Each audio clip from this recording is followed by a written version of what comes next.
जालिम को जो न रोके वो शामिल है जुल्म में, कातिल को जो न टोके वो कातिल के साथ है। दुश्मन की साजिशों ने सरहद पार से जब आसमान में परवाज भरा, तब भारत के सुदर्शन चक्र ने उन्हें रोका भी, टोका भी और ध्वस्त भी किया। भारत की यह सुरक्षा कोई संयोग नहीं है, बल्कि यह परिणाम है S-400 जैसी तकनीकी का। आसमान के इस अदृश्य योद्धा ने बिना शोर किए, बिना सीमा लांघे दुश्मन के इरादों को ढेर किया। पाकिस्तान का हालिया हमला कोई कहानी नहीं है, लेकिन जब जवाब यहां पर दिया गया तो उस जवाब में एक नयापन था। यह तेज, सटीक और चौंकाने वाला जवाब था। यह जवाब दिया S-400 ने। S-400 सिर्फ मिसाइल नहीं दागा, बल्कि इसने भारत की बदलती सोच, भारत की नई शक्ति और भारत के नए संकल्प का ऐलान भी किया। तो नमस्कार, मेरा नाम है अमिताभ और दृष्टि आईएएस की इन न्यूज श्रृंखला में आपका स्वागत है। आज हम बात करेंगे इसी S-400 के बारे में, जिसे भारत के सुदर्शन चक्र के नाम से जाना जाता है। तो शुरुआत करते हैं आज के इस वीडियो की। आसमान में गरजा भारत का S-400, क्या है इसकी खासियत, क्या है इसकी खूबियां, जिसकी वजह से यह दुनिया की सबसे शक्तिशाली प्रणालियों में से एक माना जाता है। सबसे पहले खबर में क्यों है, तो खबर में होने की वजह ही यही है कि 8 मई भारत के लिए एक दिन था जो भारत ने अपने संकल्प को यहां पर प्रदर्शित किया, अपनी तकनीक को प्रदर्शित किया और राष्ट्रीय सुरक्षा की एक मिसाल पेश की। उसमें इसका योगदान अहम रहा। यद्यपि भारत पर पाकिस्तान के द्वारा श्रीनगर, जम्मू, पठानकोट, अमृतसर, लुधियाना, भुज, जैसलमेर, बाड़मेर जैसे स्थानों पर हवाई हमले किए गए, ड्रोन से हमले किए गए, और ये सारे हमले 50 से ज्यादा हमलों को नेस्तनाबूद करने का काम किया S-400 ट्रायम्फ मिसाइल सिस्टम ने। तो आज हम इसी सिस्टम के बारे में बात करेंगे, क्या इसकी खूबियां हैं जिसकी वजह से ये सारे जो हमले थे पाकिस्तान के उसको निष्फल कर दिया गया। इसके अलावा लाहौर का जो एयर डिफेंस सिस्टम है उसको भी निष्क्रिय करने का काम किया गया, उसमें इसकी अहम भूमिका मानी जा रही है। अब देखिए, भारत के इस पोर्शन में, जो कि पाकिस्तान का सीमावर्ती पोर्शन है, यहां उत्तर से लेकर पश्चिम के भागों पर लगातार हमले हुए, चाहे वो श्रीनगर हो, चाहे जम्मू हो, पठानकोट हो, अमृतसर हो, लुधियाना, बाड़मेर, जैसलमेर, इन सभी पॉइंट्स पर हमले किए गए, लेकिन ये सभी हमले निष्फल हुए। उसमें S-400 की भूमिका क्या है, तो S-400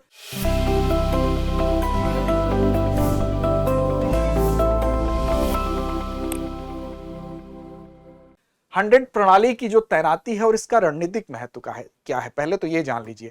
तो देखिए, रणनीतिक महत्व का मतलब ही ये हुआ, रणनीति का मतलब ही होता है, स्ट्रैटेजिक का मतलब ही होता है कि एक दीर्घकालिक योजना जो एक रणनीति को ध्यान में रखते हुए बनाई जाती है, यानी एक लंबे टाइम को ध्यान में रख के बनाई जाती है, और ये जुड़ी हुई है भारत की सुरक्षा से। तो अब भारत ने इसके लिए, अगर हम योजना की बात करें, तो भारत ने 2018 से ही इसके लिए रूस के साथ, रूस भारत का एक पारंपरिक मित्र रहा है, तो रूस के साथ भारत ने 35,000 करोड़ रुपए का ये जो सौदा था, जिसके तहत S-400 भारत को मिला, यह किया गया था। उस पर जो राशि खर्च हुई वो 35,000 करोड़ रुपए की राशि थी, यानी कि $5.4 बिलियन। अब देखिए, यहां पर 5 स्क्वाड्रन को लेकर यहां पर समझौता हुआ, यानी कि कुल 5 ये प्रणालियां, 5 ये सिस्टम भारत को मिलने थे, जिसमें से कि S-400 मिसाइल प्रणाली के 3 सिस्टम अभी तक सक्रिय हैं, यानी भारत को प्राप्त हो चुके हैं, 3 स्क्वाड्रन प्राप्त हो चुके हैं। बाकी के 2026 आने की, 2026 के आते आते यहां पर मिलने की संभावना भी है। अब इसको भारत में सुदर्शन चक्र के नाम से भारतीय सेवा में इसको सम्मिलित किया गया, और ये हमारी जो हवाई प्रणाली है, सुरक्षा प्रणाली है, उसको मल्टी लेयर्ड बनाता है, यानी कि बहुस्तरीय सुरक्षा प्रणाली बनाता है। ये कैसे, इसको आपको आगे स्पष्ट हम करेंगे। तो देखिए, भारत के लिहाज से अगर देखें तो भारत की स्थिति यहां पर है, और पड़ोस में पाकिस्तान और इधर चाइना, दोनों के साथ ही हमारे संबंध जैसे हैं वो जग जाहिर है। तो सुरक्षा के लिहाज से अगर आप देखें तो S-400 की जो मार करने की क्षमता है वो 400 किलोमीटर की परिधि में इन दोनों देशों से हमारी सुरक्षा को सुनिश्चित करता है। अब देखिए, तकनीकी क्षमताओं की बात कर लें कि ये क्यों इतना विशेष है। तो पहली बात तो ये सतह से हवा में मार करने वाली प्रणाली है, यानी कि इसमें जो मिसाइलें हैं वो हवा में ही अपने दुश्मन के द्वारा जो अटैक किए जाते हैं, चाहे वो ड्रोन के अटैक हो, चाहे वो मिसाइल के अटैक हो, उनको हवा में ही डिस्ट्रॉय करने की क्षमता है। और सबसे बड़ी खूबी इसकी ये है कि ये 600 किलोमीटर दूर भी कोई अगर टारगेट है तो उसको वहीं से ट्रैक कर लेगा, यानी पहचान लेगा कि तुम आ रहे हो हमारे पास। हालांकि जब 400 किलोमीटर की रेंज में आएगा तब मार गिराने की क्षमता भी इसके पास है। तो ये रेंज इसकी अगर बात करें मार गिराने की, तो 400 किलोमीटर की इसकी क्षमता जरूर है, लेकिन पहचान लेगा 600 किलोमीटर दूर ही। अब उसके बाद ये अपने सिस्टम ही इस तरह से इसका क्रिएट किया गया है कि ये इसमें आगे उस पर हम विस्तार से अभी आपको बताते हैं। ऊंचाई की अगर बात करें तो ये 10 किलोमीटर से लेकर 30 किलोमीटर ऊंचाई तक जो है टारगेट को ये हिट कर सकता है। और इसकी गति की बात करें तो इसकी बेजोड़ गति है। गति की बात करें तो 14 मैक की गति क्षमता है, यानी कि आप देख सकते हैं कि ये जो गति है 14 मैक बहुत ज्यादा गति होती है, लगभग 7000 किलोमीटर प्रति घंटे की रफ्तार होती है। यहां पर देखिए स्टेल्थ यानी कि जो छुप कर चलने वाले जो मिसाइलें हैं उनको भी ये हिट कर सकता है। आकाश जैसी स्वदेशी प्रणाली के साथ ये नेटवर्क इसका इंटीग्रेटेड है, यानी आकाश जैसी प्रणाली को इंटीग्रेट इससे किया जा सकता है, उसको इससे इसकी सहायता से दागा जा सकता है। अब इस तरह से ये जो कम दूरी की मिसाइल है, मध्यम दूरी की मिसाइल है और ज्यादा दूरी की मिसाइल है, तो तीनों ही मिसाइलों को कवर करने की वजह से हम कह सकते हैं कि ये बहुस्तरीय सुरक्षा प्रदान करता है। और रडार और ट्रैकिंग सिस्टम की अगर यहां पर बात करें तो यहां पर ऐसा रडार और ट्रैकिंग सिस्टम लगा है कि 360 डिग्री, यानी कि इसको जो कवरेज मिलता है वो 360 डिग्री का कवरेज मिलता है। मतलब किसी भी दिशा में दुश्मन का टारगेट होगा तो उसको ये हिट कर लेगा, उसको ट्रैक कर लेगा और अपनी मिसाइल प्रणाली में सूचना पहुंचाएगा जिससे उसको हिट किया जा सकता है। 600 किलोमीटर टारगेट को पहचानेगा और 300 लक्ष्य एक साथ ट्रैक कर सकता है। यानी एक साथ 300 अगर दुश्मन के अलग अलग लक्ष्य आ रहे हैं तो उनको एक साथ ये ट्रैक कर लेगा। ये इसकी खूबी है जो इसको विशेष बनाती है। अब देखिए इसमें जो इस पूरे सिस्टम को आप समझिए, देखिए इसमें 4 आपको अलग अलग यहां पर ट्रक दिखाई दे रहे हैं। इस 4 अलग अलग ट्रकों पर यह सिस्टम आपको दिखाई दे रहा है। इसके 4 पार्ट्स को बेसिकली ये डिनोट कर रहे हैं। अब देखिए इसमें अगर बात करें तो इसमें जो रडार लगा होता है, सबसे बड़ी जो खूबी है, जो 600 किलोमीटर दूर ही अगर दुश्मन हमको टारगेट करके आ रहा है, कोई मिसाइल मान लीजिए आ रही है, तो 600 किलोमीटर दूर की मिसाइल को ही ये जो सबसे बड़ा वाला रडार है ये क्या करेगा, पहचान लेगा और उसके बाद ये सूचना दे देगा अपने से छोटे वाले रडार को, और छोटा वाला रडार फिर सूचना दे देगा यहां पर जो मिसाइल लॉन्चिंग प्रणाली है उसको।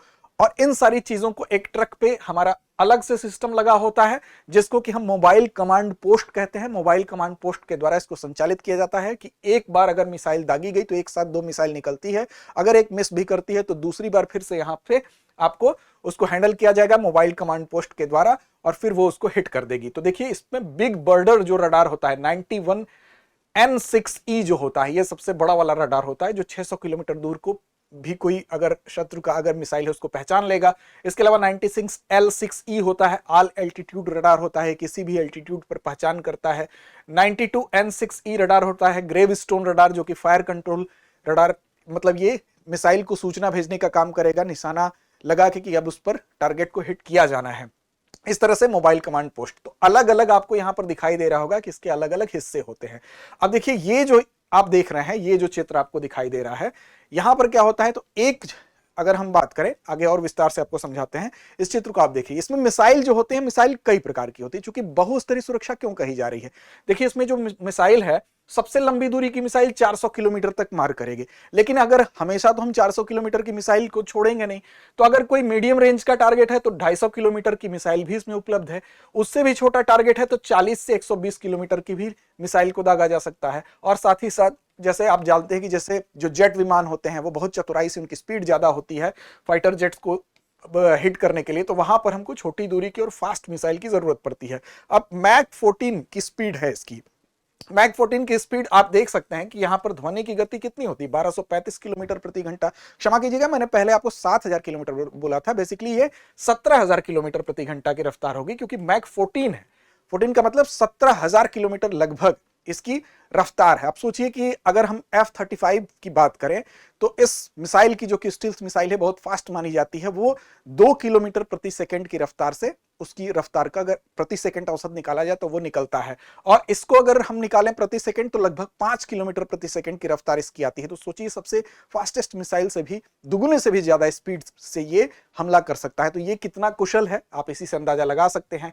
ये प्रणाली 35 सेकंड में ही स्टैंड बाय से फायरिंग मोड में आ जाती है, यानी कि इसको अगर वो शांत है तुरंत उसको फायर करना है तो 35 सेकंड में रेडी हो जाएगी और 5 मिनट के अंदर अंदर पूरी तरह से ये स्थिति में आ जाएगी कि हमको टारगेट को हिट कर देना है। तो बहुत ही फास्ट मूविंग है, चूंकि ट्रक पर व्यवस्था पूरी होती है तो एक फास्ट मूविंग प्रणाली है, इसकी वजह से इसको कहीं भी ले जाया जा सकता है, ये इसकी खास बात होती है। अब देखिए यहां पर ये चीज आप जो देख रहे हैं इस चित्र में, इसको ये जो मिसाइल इसका है, आप देख रहे हैं कि यहां पर एक ट्रक में इसको लगाया गया है। तो बेसिकली होता क्या है, इसमें होता यह है कि इसमें जो एक सिस्टम यहां पर बनाया गया है, ऐसे ऐसे 4 ट्रक होते हैं और 4 ट्रक को मिलाएंगे आप तो वो एक बैटरी बोली जाएगी। और एक ट्रक में जो है आप 4 मिसाइल देख रहे हैं, तो 4 ट्रक को मिला के एक बैटरी बनेगी। ऐसे ही 4 ट्रक और होंगे तो 2 बैटरी होगी, और 2 बैटरी जब मिल जाएगी, यानी कि ये मिसाइलों की संख्या अगर देखेंगे तो एक ट्रक पर है आपकी 4 मिसाइल, 4 ट्रक ऐसे ऐसे होते हैं तो 4 चौका 16 मिसाइल हो गई आपकी। और इसी तरह से एक बैटरी और होती है, यानी कि 16 और 16 32 मिसाइल, यानी कि 32 मिसाइल के साथ एक स्क्वाड्रन, यानी कि एक पूरी की पूरी आपकी यूनिट तैयार होती है। तो इस तरह से आप कह सकते हैं कि एक बटालियन जो होती है वो होगी, उसमें 32 मिसाइलें होंगी, यानी कि आपको जो ट्रकों की अगर बात करें तो वो 8 ट्रक होंगे। अब इस तरह से जो बटालियन की संख्या एक बताई जा रही है, ऐसी ही इंडिया को 5 बटालियन मिलनी है, जिसमें से कि 3 मिल चुकी हैं और 2 अभी और 2026 तक मिलने वाली हैं। अब देखिए S-400 की क्या खासियत है जिससे कि इसकी भूमिका इंपॉर्टेंट होती है। तो देखिए हवा में आने वाले खतरों को अगर इतने दूर से ही ट्रैक कर लेता है, फिर अपने दूसरे रडार को सिस्टम को बताता है कि भाई अब तुम इसको देखो, फिर उसके पहले बड़े वाले रडार का काम क्या है, केवल सिर्फ ट्रैक करना, फिर वो अपने से निचले स्तर के रडार को इंफॉर्मेशन देगा और वो उसको ट्रैकिंग के साथ साथ क्या करेगा, उस टारगेट पर हिट करने के लिए सेट करेगा और बाकी जो प्रणालियां फिर मिसाइल लॉन्च किया जाएगा। तो यहां पर एक तो दूर से ही खत्म करने की इसको क्षमता है, 400 किलोमीटर दूर किसी टारगेट को हिट कर सकता है, ये इसको विशेष बनाता है। इसके अलावा ये जो बहुस्तरीय जो मॉडल है ये इसको बनाता है no fly zone. No fly zone का मतलब किसी भी लेवल पर आप आकाश में भारत को असुरक्षित नहीं कर सकते हैं S-400 को रशिया से प्राप्त करने के बाद, यानी दुश्मन के लिए उस क्षेत्र में उड़ान भरना ये लगभग नामुमकिन बना देता है। इसलिए भी बना देता है क्योंकि आजकल जो बनाए गए हैं टेक्नोलॉजी में स्टील्थ टेक्नोलॉजी, जो कि विमान को रडार से छुपाती है टेक्नोलॉजी, लेकिन ये जो है स्टील्थ टेक्नोलॉजी वाली जो मिसाइलें हैं वो भी इससे छुप नहीं पाती हैं, क्योंकि इसके रडार की क्वालिटी कुछ इस तरह की है और हिट करने की क्षमता भी है।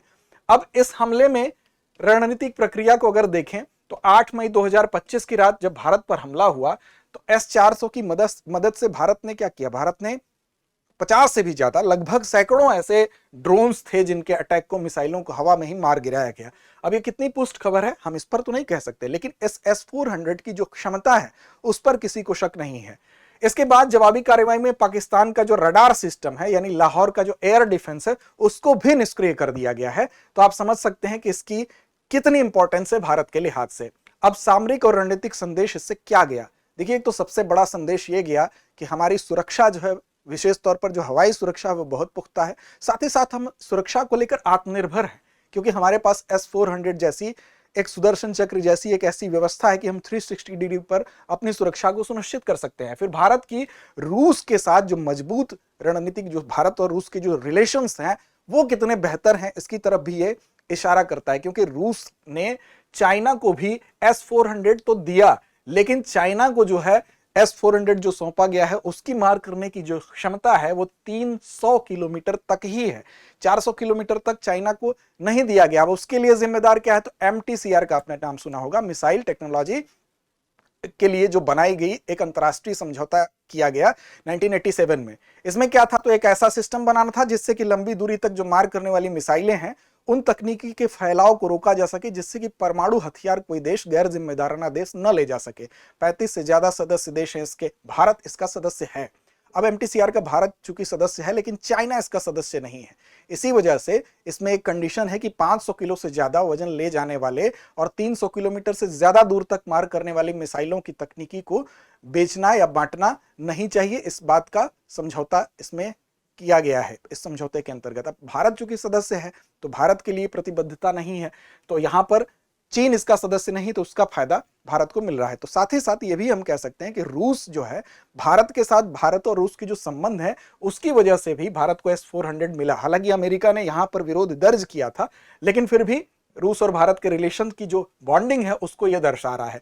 इसके अलावा दक्षिण एशिया में भारत वायु रक्षा की अब श्रेष्ठ ताकत बनकर एयर डिफेंस सुपर पावर के तौर पर उभर कर भी सामने आया है, और यह प्रणाली भविष्य में चीन जैसे जो हमारे शत्रु हैं उनसे भी निपटने की भारत की तैयारियों को कहीं ना कहीं मजबूत करती है। तो ये आपको याद रखना होगा।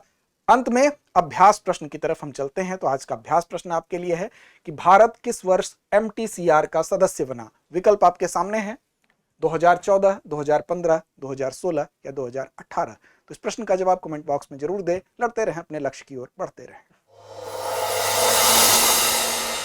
डियर व्यूअर्स, अपने एग्जाम की तैयारी को और बेहतर करने के लिए हमारे चैनल को लाइक, शेयर और सब्सक्राइब करना न भूलें।